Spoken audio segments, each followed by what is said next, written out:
Hey guys, this is Jason. I want to tell you about a really cool event that's happening in the second week of March.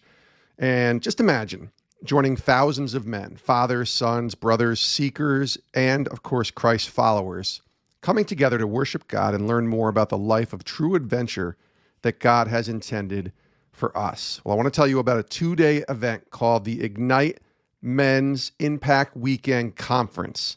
And it takes place March 11th and 12th, 2022. You can go in person at Thomas Road Baptist Church in Lynchburg, Virginia, or, and here's something really neat because I know so many of you are not in Lynchburg, including myself, you can actually bring this conference to your church. Gather a bunch of men and be a part of the Ignite Men's Conference. Listen to a few of the names that are going to be speaking at this conference. How about legendary Pittsburgh Steelers quarterback Ben Roethlisberger? How about Hall of Fame quarterback Kurt Warner? Indianapolis Colts quarterback Carson Wentz. There's going to be concert and music with Micah Tyler. It's going to be amazing. Inky Johnson, the former college football player and renowned speaker and encourager, is going to be at this conference. And I'm so grateful to be a part of this as well. I'll be down there in Virginia. Again, March 11th and 12th. You can sign up today. Go to ignitemen.net.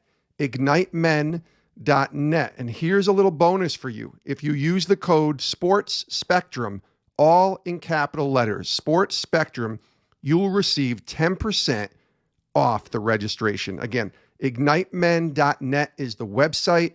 The code to use when you register is called Sports Spectrum.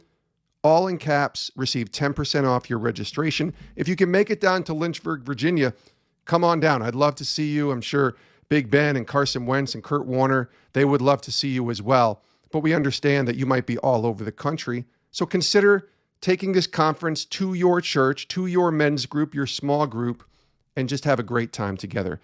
Again, the website, ignitemen.net. We hope to see you there.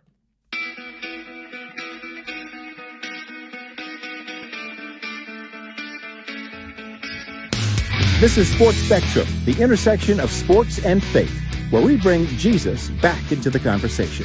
Here's your host, Jason Romano. Hey guys, welcome to Sports Spectrum. I am Jason Romano. So glad you're tuning into the show today. Our website, sportspectrum.com. Tons of content and articles and devotionals all available there for free at our website, sportspectrum.com. And if you have a guest idea or a show topic or someone you think that we should talk to here on Sports Spectrum and have them share their sports and Jesus story, you can email me directly, jason@sportspectrum.com. jason@sportspectrum.com. I would love to hear from you. Now today, this is one of my favorite conversations that we've had in a long time from one of my favorite people that I've ever met. His name is Michalski. He is a basketball specialist with Athletes in Action. And if you know what Athletes in Action is, it's a ministry that serves and helps people in their walk with Christ, mostly in the college world. It's very similar to FCA and the Fellowship of Christian Athletes. Athletes in Action is awesome. And as Coach Mo is what Morris Michalski goes by, as Coach Mo references in our conversation, he kind of calls us cousins. Sports Spectrum and Athletes in Action, we're kind of cousins, right? We're all on this mission together to use sports as a vehicle to share the gospel. Athletes in Action does it in a way with chaplaincy, character coaches, life coaches, and really working one-on-one directly with athletes and coaches and sharing the gospel and helping them learn more about Jesus. And so Coach Mo is our guest today. Tons of wisdom, amazing stories, and a life that's been just lived to glorify God through the sport of basketball. Coach Mo is as connected as any person I know in the game of basketball. He's connected to the biggest names in the NBA and ministering to them, sharing the gospel with them. And it goes all the way down. It trickles down from the NBA to USA basketball, to college basketball, to AAU basketball, to high school basketball, all levels. Coach Mo doesn't care. He just wants to help them learn about Jesus, grow in their faith. He calls it for the good of the game, the growth of people, and the glory of God. Man, I loved Coach Mo and having him on the show today. I think you will too. Tons of wisdom. Get a notebook and a pen. You're going to love this conversation with Morris Michalski. Coach Mo joining us here today on Sports Spectrum.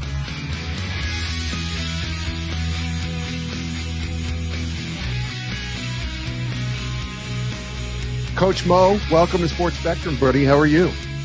Hey, Jason. I'm really good.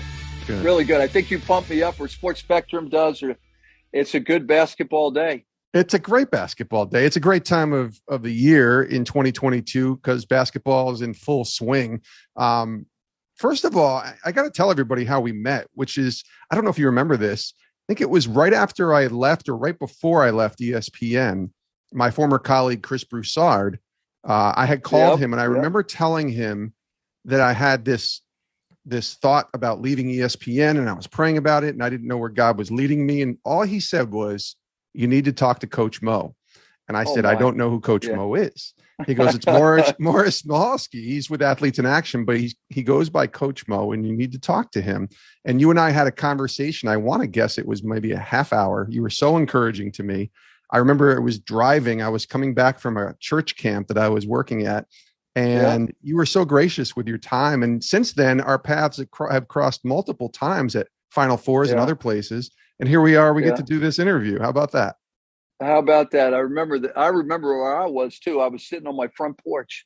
It was a beautiful day, and I was sitting on my front porch, and I said, "Well, this is beautiful because I know kind of who you are." And I said, "I can't believe this guy's trying to call me." And I think maybe CB had cued me in a little bit, but I didn't know if it would happen. Yeah. And here we Chris go. Broussard he's such a good dude. And I'm just so glad that he connected us and love watching the work that you do. That's where I'd like to start if we could in the conversation, because you're with Athletes in Action, but your title is sort of basketball specialist, but you wear kind of a lot of hats here, Coach Mo. Can you kind of share with our audience about your role with Athletes in Action and maybe the different types of roles? Because it feels like there's more than one role that you have with Athletes in Action. So that's why I think I'm blessed with that nebulous title, basketball specialist, because quite frankly, I did not give the title to myself, but I actually like it because it's defined, but it's not defined. It's so loose that you could go about anywhere and do anything with that. What does that mean? Right. And quite frankly, to be a basketball specialist, I think means that, I mean, if you really want to be good at it, you got to be able to coach the body, the mind, the heart or the soul, the emotions, the social context. It's a holistic title. To be a specialist at basketball means you got to operate on all those fronts. You got to fill up all four tires of the car. And so that's what I try to do. So you're with Athletes in Action, and they are a ministry. We love Athletes in Action. They're kind of one of the partners in crime with us at Sports Spectrum. Yeah, we're cousins. I would cousins. Say. That's right. Yeah. But we're all riding on the same road. We're maybe in just different lanes, but we're all on the same road, using sports as a vehicle to share the gospel. I'd love to hear maybe just some intentional ways that you connect with the athletes and coaches in the world of basketball through AIA, maybe throughout the year. Oh man, my wife just asked me to do help her to do a calendar presentation. Okay, what do we do in January? What do we do in February? Do we do March, and so forth? And we're supposed to roll that thing out this Sunday. And I'm thinking this is going to be a bad dress rehearsal to try to answer that question in that kind of time, with a time sequence, because. Remember the commercials or Nike commercials that would talk about basketball never stops. Yeah. I mean, the game doesn't stop. So there's things that are happening all year long, and there's not really an off season. It just kind of migrates into other, it rolls from NBA to AAU to TBT tournaments to international stuff to Olympics so it has a rhythm, but that rhythm is I don't know, that rhythm has a little bit of arrhythmia to it. Yeah. How do you like that? So anyway, to answer your question, what does that look like? Wow. I want to say that let's just start this way. There's a cadence to my life, Jason, where my wake up, I try to have my disciplined wake up each day that just goes through this cadence that I feel like the Lord gave me. It's just this. It's for the good of the game, the growth of its people, to the glory of God. Boom, boom, boom. For the good of the game, the growth of its people, to the glory of God. And let that kind of define the way that I charge into a day or to an event or to a, whether it's an NBA game that I'm about to head into, and I've been here at the hotel with one team, or it's the college guys that I was with last night, and yada yada yada. For the good of the game, the growth of its people, to the glory of God. Maybe I'll tell you a story about some of how some of that has germinated out. But then, I think for me, it's about bringing kind of coming, helping people to come to Jesus, or helping people come back to Jesus, or people how to find him in the game or through the game, or bring others to the game in the right way, or yada yada. It's about like I travel the world, because the basketball is a global sport, and it's a mega global sport. And it's the FIBA rankings. There's over 200 nations that are in the FIBA queue. I think it's 220 some odd, and they're all ranked and so forth. I serve the game and its people, like I think I had alluded to. I carry. That's another verb. I carry the best message in the world. Yes, you do. Through an amazing sport, and what an honor. I span all levels. I span the NBA world and the college world and the G League and the international and high school and even youth. I'm just like, I don't want to be a respecter of persons. So I think the scriptures teach us about that. So I'm up and down the ladder of it all. I life coach is a way that I like to say that. That means chaplain stuff for USAB or for college or teams. I mentor, I disciple, I coach. Jason, I still coach. You still coach? I coach teams in the summer, and I train. Like I'll spend time in the gym working with world-class players, straight through to high school kids. And I love that part, because that's a classroom where you can deal with life and mistakes and how to strive for perfection and set gold standards or standards of performance, and then afterwards talk about, well, how does this apply to life, and try to connect the dots. I write. I think that. That's what a life coach does. Well, at least I do. I try to write and just capture things that have capture things that I think might be the heart of God, or what Jesus might say to us as we do our sport. I do Zooms, like on a regular basis, like this one. But this is an exception. But I mean, like every week, I had 2 Zooms this morning with pro players that are scattered throughout the world in 2 different groups, one in Europe and one over in Asia. That's an every week thing. I represent Jesus. I represent AIA. Well, let me ask you this, Coach Mo, because let's just use the last 2 days, for example, right? You were at a college game last night. You're doing an NBA game tonight. When you say that, what is that? Are you basically serving as a chaplain? Because I know every NBA team, for the most part, as far as I know, has a chaplain. Most college teams have character coaches, if you will, which are sort of de facto chaplains. So are you kind of helping out with a message? Are you meeting individually with players? What does that look like? And maybe we'll just start there. And then I got a ton of questions, obviously, about other things too, because you do wear a lot of hats and you're doing a ton of different things. But maybe just giving the audience an idea specifically, like when you're in Indianapolis right now and you're meeting with teams last night in college world and then the NBA today, what does that look like? Yeah. Well, I wanted to help out a local movement at a university here in town. But it's been a little bit slow forming. And I wanted to come in and give a boost, but it didn't work out. I've done it in the past, and everything has its cycles and its seasons. So I ended up just spending a lot of time with the coaches and the players as much as I could before the game, which wasn't as much as I had hoped.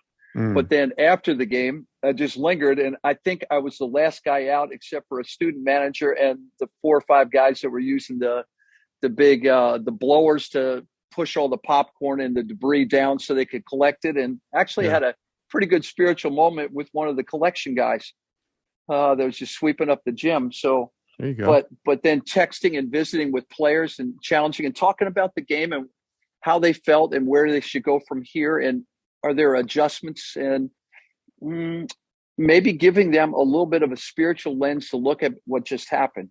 That might be an example. Yeah. But helping to birth movements. Sometimes I can step into college situations and connect local movements that want to provide those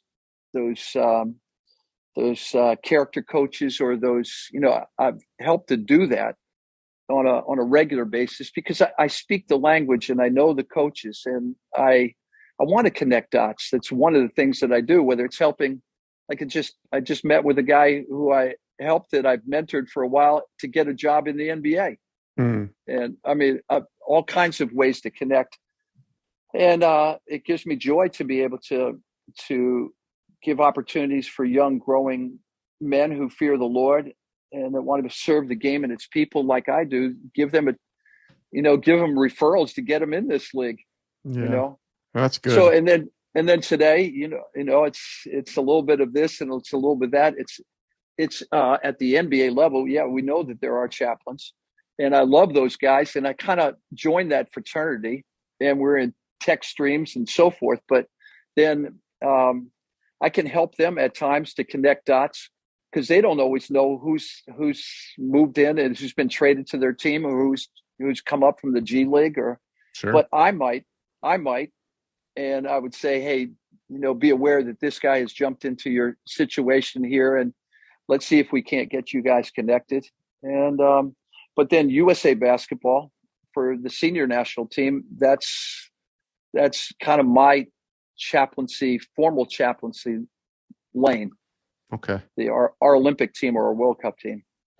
So let's go back a little bit. I'd love to hear, and I don't think I know this, your testimony of coming to faith. You did tell me before we started about, grandparents, grandfather, I think, migrating from, coming in as an immigrant from Poland. And that's all I heard. So I don't know your sort of background story and your faith story. Could you share that a little bit with us? Yeah. Wow. Thanks for asking. This obviously this gets personal.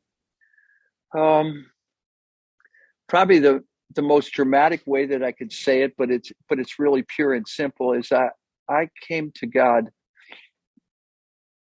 We're told that you're supposed to come to God just as you are. And that's a really hard thing to do, because we want to bring, as we come to God, we want to bring reasons why he should accept us. There's that you want to still clean yourself up a little bit. For sure. There's that self-justifying nature that we want to bring to the table to give God good reasons why he would draft us. Sure. Why I'm going to show you, I'm going to prove to you that I deserve to be on this roster. But the truth of the matter is that I came to Christ naked as a boy, in a bathtub, as a kid. How did that happen? I'm just a kid, and summer days you know what it's like, a summer day with a kid. He's going to get dirty. Yeah. And my mom ordered me to the bathroom to just go get cleaned up. And so I'm just kind of messing around. And she popped in and she said this searing line to me. I think she had no idea how searing it was, Jason. And she said, wash all you want, but only Jesus can make you clean. And I don't even know why that landed like it did, but it marked me. And I could not dismiss it. And I knew at that point, somehow there was this growing seed in me that you can't beat the feeling of being clean, that sense of self-justifying. And as a kid in the tub by myself, I said, God, I want you to do something for me that I cannot do for myself. Now, as I grew up, that took shape and reality in my life. And as a teenager, I just said, that's the guy that I want to know and follow. That guy can do something for me. He can save me. And he's worthy of my full attention as Lord. And so as a teenager, that happened. And then when I got to college, I said, I'm going to give my life to and let him do whatever he wants, because I know that he can flat out coach, and he can put me wherever he wants on the roster. And I'm going to flat out play my tail off for this guy because I love him. He gave himself for me. Yeah. And so that's the simplest way I can explain my journey. But I know he grabbed me. I know he grabbed me in the tub. He grabbed me in a baptismal pool. And he grabbed me as a college student. And he has not let me go. And the rest of my life, I've just spent laying hold of that which has laid hold of me. Just like the Apostle Paul says in the book of Philippians chapter 3. I want to lay hold of that which is laid hold of me. That's my story. It happened. Wow. So coaching, was that the first thing that you thought of when you thought about, okay, God, I want to honor you. I want to kind of go where you want me to go. And did that involve coaching? Like, when does coaching in sports world start to intersect with your walk with Jesus? I'm a boy, and I just love sport. And it was an amazing thing for me because I grew up, my parents are physically handicapped. They didn't contribute at all to this, this persona of being playing sports. I had to be perfect to throw the ball back to my dad because any kind of movement. But I know that somehow that God gave me that love for sport, but it was as a player. But it wasn't until I was injured in my junior year of college, and I herniated several discs in my back the night before official practices started. And I suddenly realized I'm going to spend months and months looking at life differently. And it was during that time that God met me and showed me another angle of coaching that I never entertained before. And that's when it germinated, and I haven't been able to let that one go either. And so as soon as I finished college, I just said, I just want to coach, and I knew it. So it's one thing from being a coach to what you're doing now, even though you're still Coach Mo and everybody knows you and calls you Coach Mo, and you said you're still coaching in many ways, but you use the word germinate, which I think is a great word just now, but even before, when you were talking about how that goes from the touch points of maybe a few people that you're coaching to being around Division I basketball teams and NBA teams. And probably, I don't know the names. You and I have never discussed names, but I'm guessing some of the biggest names in the world who've ever played pro basketball, maybe who've ever coached it, are people that you've had a connection with at some level. That's germination that nobody thinks could probably ever happen. So in the best way that you can describe it, how does that happen? How does that germinate? How does that take shape and grow and bloom to places like that, where you're having this impact in these relationships with people that, and I hate putting people on pedestals. That's not what I'm doing. But I think for an audience perspective, to understand the people that you're building relationships with are well-known, and people who cheer, fans cheer every single night when they're watching a basketball game. How does that take place? Yeah. I ask myself that question still. Yeah. Because it's all I can say, Jason, is that God can do whatever he wants. And I know that it's impossible. I know that it's impossible also to, like, without the presence of humility, listening, and obedience.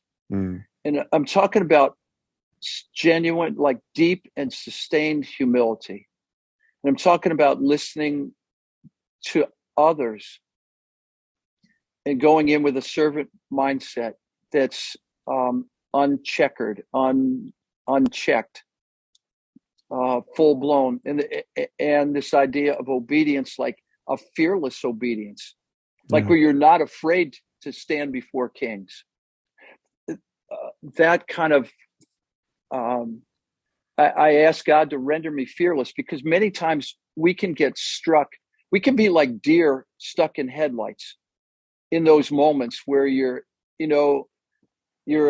looking for a seat next to a guy at the Olympics, and you're with the team, and the seat that you're headed for is open, and then you suddenly realize that it's Kobe Bryant's legs that are draped over that seat, and you have to look at him to kind of see, am I going to have to move to another seat, or are you going to lift up your legs and put your feet back there? And that kind of, and how do you deal with that? So it's just, all I know is that without the presence of humility, listening, and obedience, there's no chance. And I also know that the scriptures say that it says that God is able to do immeasurably more than we could ask or think.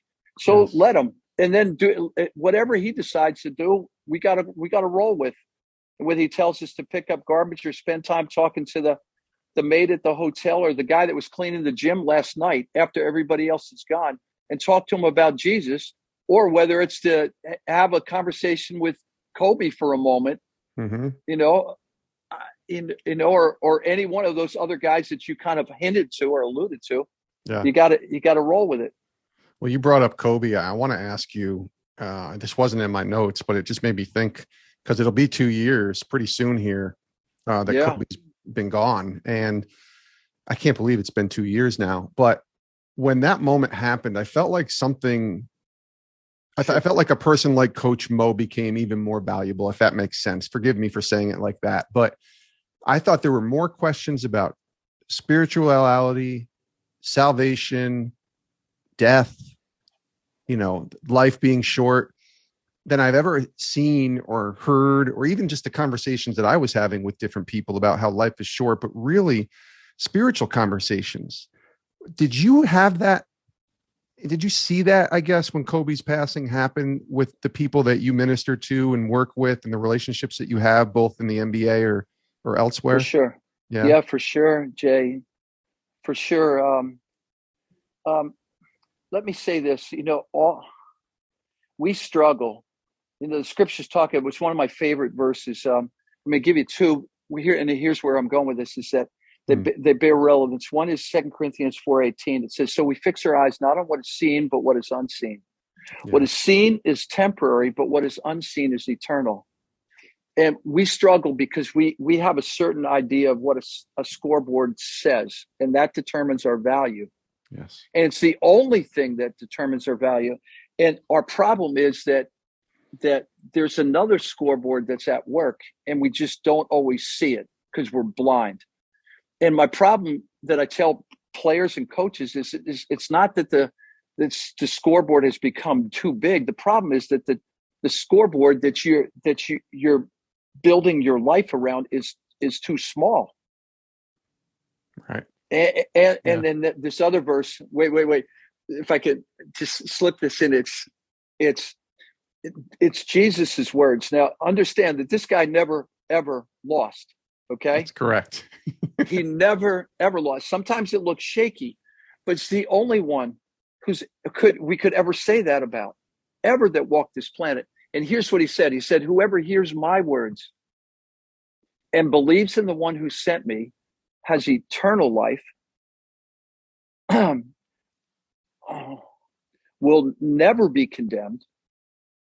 Mm-hmm. And the third one, he's crossed over from death to life. And when Kobe died, there was this reality that a guy that was that accomplished suddenly isn't here. That guy crossed over from life to death, and just kind of reminded all of us, even at our best, that crossover move is happening. But Jesus is the only one who's ever said, I got a better move to teach you. I want to cross you over from death to life. And so it gave me opportunity, but all of us were looking, are we all in this trap? And I think it kind of just, man at his best falls short. And Kobe highlighted that at his very best. And I think he kind of tried really hard to finish well in his life. Yes. And that was that something way, else even at the end. That was, that was really endearing about it. But it speaks to, okay, everything's sliding from life to death, kind of like it is with COVID. People are just sliding. We're all crossing over from life to death. And COVID, all of it is just kind of getting us sliding that way. And Jesus stands and he like puts a big stake in the ground and says, I hear you, but would you hear me and my words and believe in the one who sent me? Yeah. If you do, you get what? Eternal life, no condemnation, none. And you cross over from death to life. I can do that. I can bring it. I can flat out coach. Wow. All right, Jay.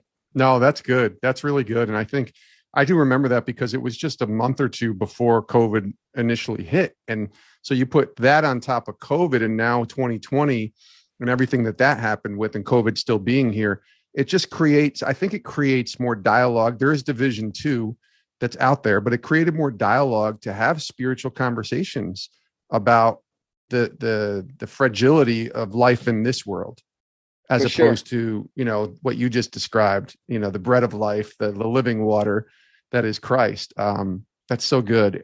Why do you think basketball is such a great sport to be able to use as a tool to share the gospel? You've already used a couple of great illustrations, I think, on the basketball world, the scoreboard, the crossover. But why is basketball such a great sport to be able to minister and share the gospel?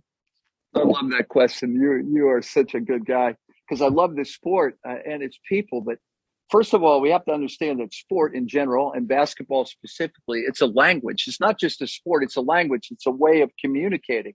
Yes. And it transcends. Sport transcends culture. It is its own universal culture. And so that's why it's cool. I think that basketball travels. I already mentioned the fact that it's a global game, and it's growing, because I don't know, some soccer people are gonna be offended, but it's like a more sophisticated version of soccer, because you can use your hands and your feet. Yeah. And it's up and down vertical, and not just up and down the field, and there's plenty of east-west and creativity. But basketball is sharing. And I think that connects to the soul. There's a lot of sharing. That was John Wooden's famous definition, pristine and famous definition. They asked him, what's your definition for basketball? And he said, basketball is sharing. And then basketball is multiplication. There's this idea of, that the whole can become greater than the sum of the parts. And Yes. I think we're all interested in being a part of something that has that momentum building, or whole greater than the sum of the parts. And can I just say this too? I think that there's something that's really attractive whenever you're part of a group where you can lose yourself to a cause that's greater than yourself. Somehow we feel like we find ourselves when we lose ourselves to a cause greater than ourselves, and that's a message that Jesus came to clearly bring.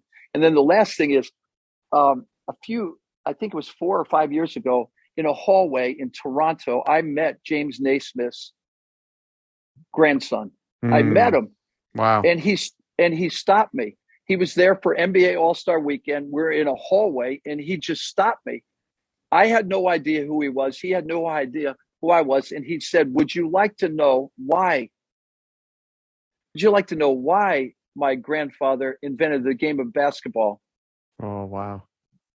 And I said, well, yes. And then his tone got low, and he just kind of just whispered, and he said these words, Jason. He said, my grandfather invented the game of basketball so that men would meet the master. The master. Yeah. That's awesome. Yeah. I love that. That really, and that's marked me for ever since. And I think about it all the time when I think that's what I want to do then. That's why the guy invented this beautiful game.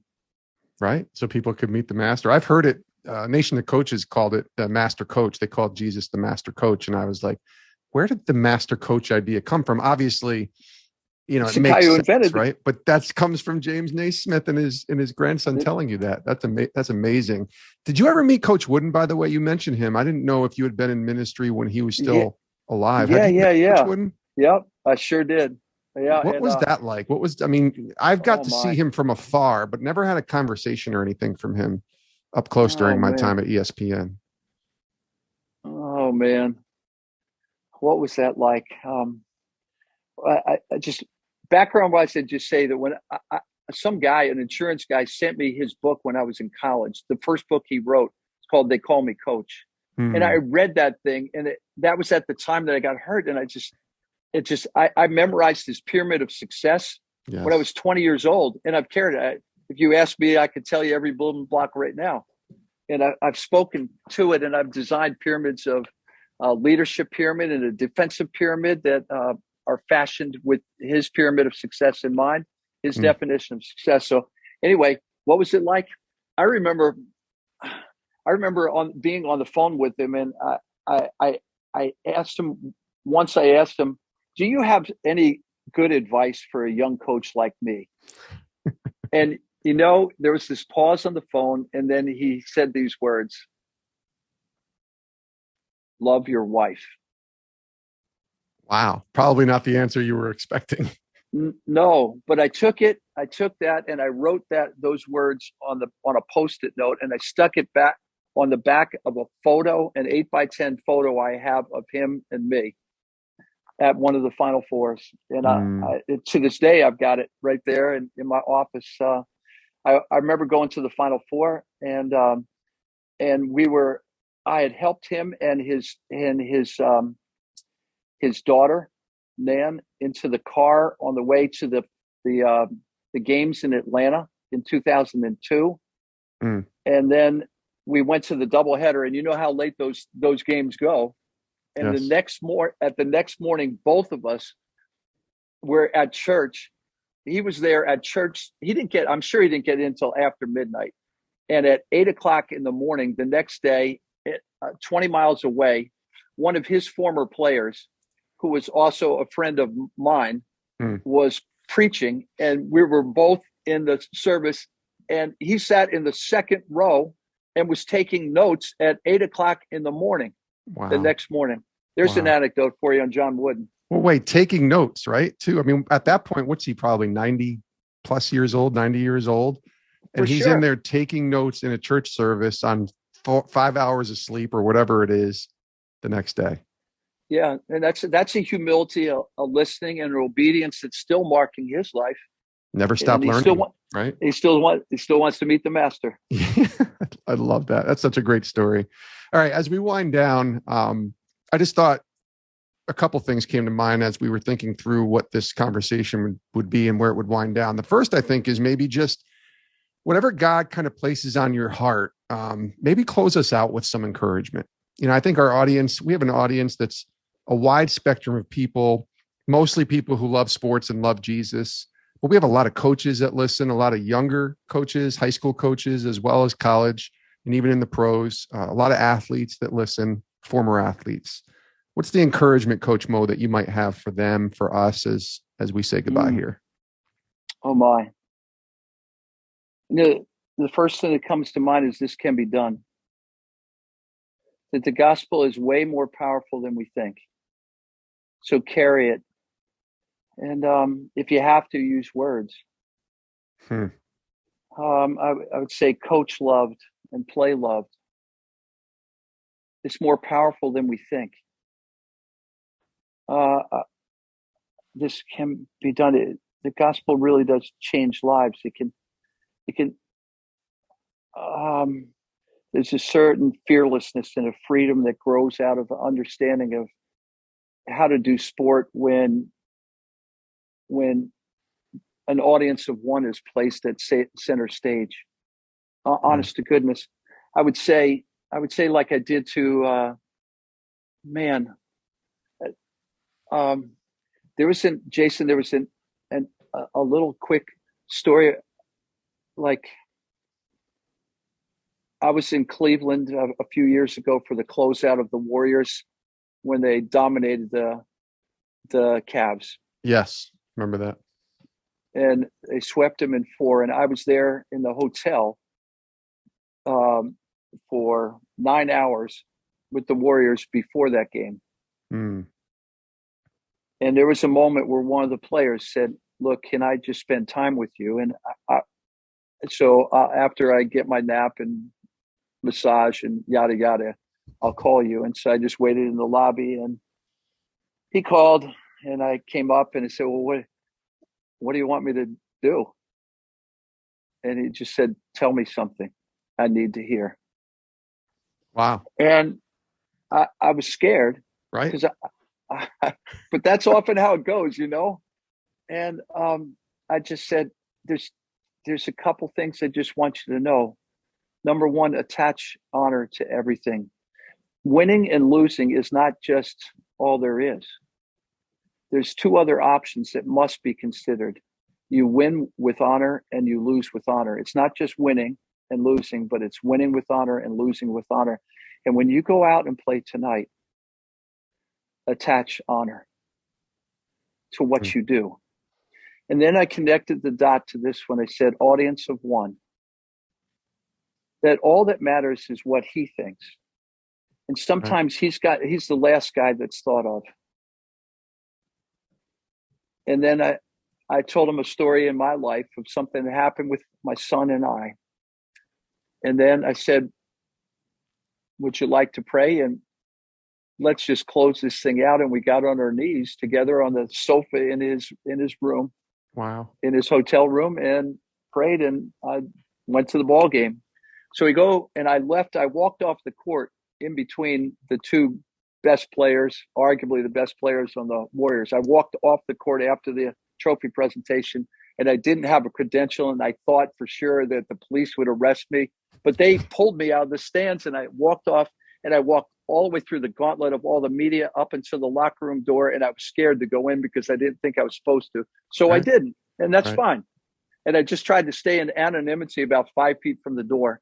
And about 3 minutes into the champagne and all that stuff, that same player, drenched, came out of the door, pulled his goggles down, locked eyes with me, walked over, and then where the bill of his cap was about hitting my forehead, here's the words that came out of his mouth. I said nothing. He said, first thing he said was, "Win with honor." And then the second, and I paused, and I was stunned, and I said, "Yes."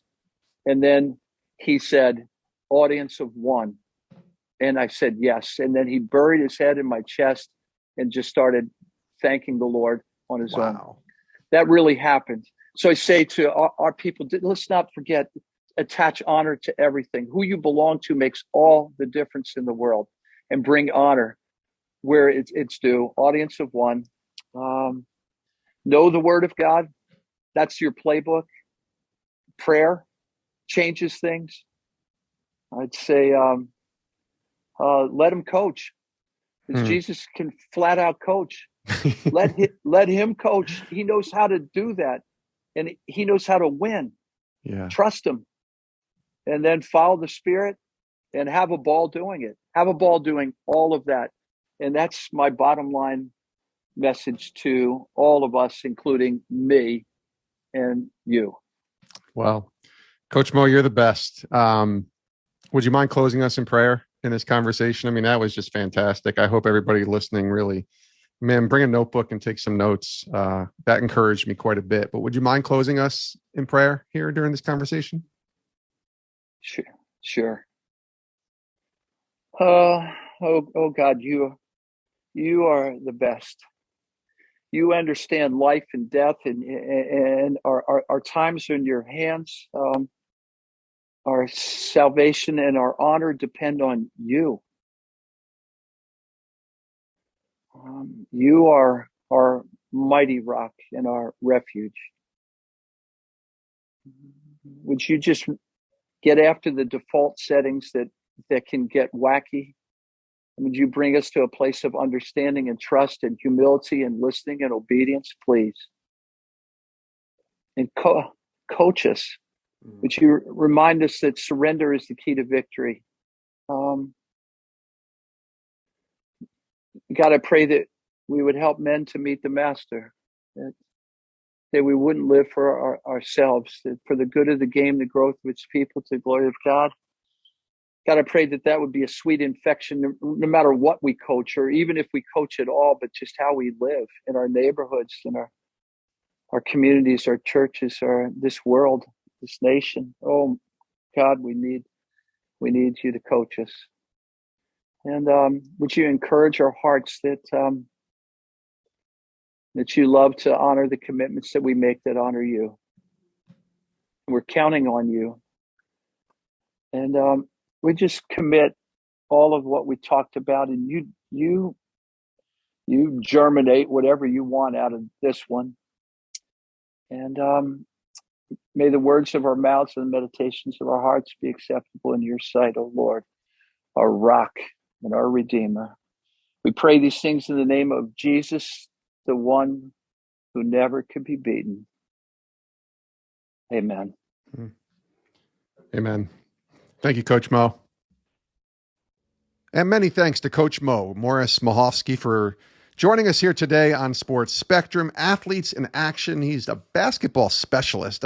That's a perfect title for him because, as he's mentioned, he wears a ton of different hats with Athletes in Action, and even some hats that he probably isn't necessarily getting paid for, if you will. I just love that conversation. I hope his encouragement at the end of the interview right here was just spot on for you. I hope you heard it. I hope you took it in.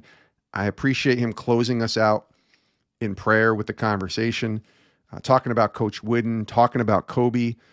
He's connected. I mean, even the Warrior story with the Golden State Warriors, I don't know who that player was, but I have to guess if he's saying it's one of the best players on the team, it might be a certain guard who shoots really well, who's kind of going to be in the Hall of Fame someday from Golden State. Now, I don't know that, so don't hold me to that.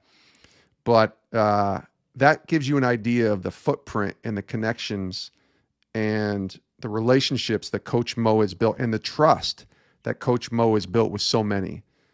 You won't find a better dude. And so I appreciate Coach Mo for being here today on the show. And give him a follow on social media and let him know that you heard his story here on Sports Spectrum. Coach Morris Michalski. It's actually spelled Michalski. So it looks like Michalski, but he told me it's actually pronounced Michalski. The C is silent. But we appreciate Coach Mo and thank him for sharing his story here on Sports Spectrum. Thank you as well for tuning in. Again, before we say goodbye, make sure you check out our website, sportspectrum.com, every single day. Come back for updated content. Devotionals are there, podcasts, articles, and stories on the intersection of sports and faith at sportspectrum.com. And you can email me again directly, jason@sportspectrum.com. If you'd like to reach out for any reason whatsoever, you can email me, jason@sportspectrum.com. Click that follow button, click that subscribe button on whatever app you listen to this podcast on. And please do join us next time right here on Sports Spectrum's podcast. I hope you all have a great rest of your day.